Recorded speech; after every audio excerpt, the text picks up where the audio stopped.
Everyone நிறைய பேர் DM பண்ணா லைக் மண்டே மார்க்கெட் எப்படி இருக்குன்னு சொல்லுங்கன்னு கண்டிப்பாக நான் மண்டே மார்க்கெட் எப்படி இருக்குன்னு சொல்லுவேன். அதுக்கு முன்னாடி இன்னொரு விஷயம் நான் சொல்லிடுறேன். நான் போடுற வீடியோ எல்லாமே எஜுகேஷன் பர்பஸாக தான், ஸ்ட்ரிக்டான எஜுகேஷன் பர்பஸ் தான் நான் கைடன்ஸும் கொடுக்குறேன். அதனால் யார்ட்டையும் நான் காசெல்லாம் வாங்க மாட்டேன்.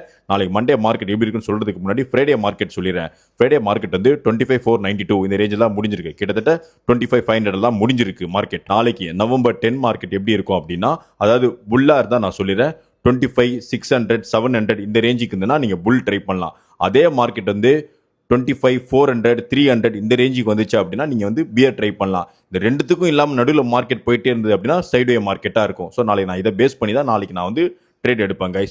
ஏன் நான் வந்து பியரோட வேல்யூ ரொம்ப கம்மியாக சொல்கிறேன் அப்படின்னா, ஆல்ரெடி உங்கள் எல்லாருக்குமே தெரியும் நெஃப்டி வந்து கொஞ்சம் கிராஷ் ஆகி அப்லாம் ஆச்சு. உங்களுக்கு ரீசெண்டாக இருக்கும்போது நல்லா ட்ரேட் பண்ண எக்ஸ்பென்ஸாக இருக்கவங்களுக்கு தெரியும்.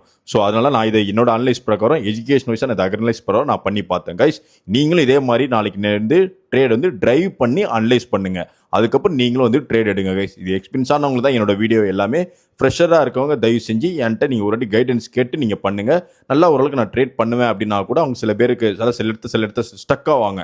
அந்த மாதிரி ஆட்களும் ஒரு வாட்டி நான் சொல்கிறதெல்லாம் வச்சு நீங்கள் எஜுகேஷன் பர்பஸாக பார்த்து மார்க்கெட்டை பேக் டெஸ்ட் பண்ணுங்கள்.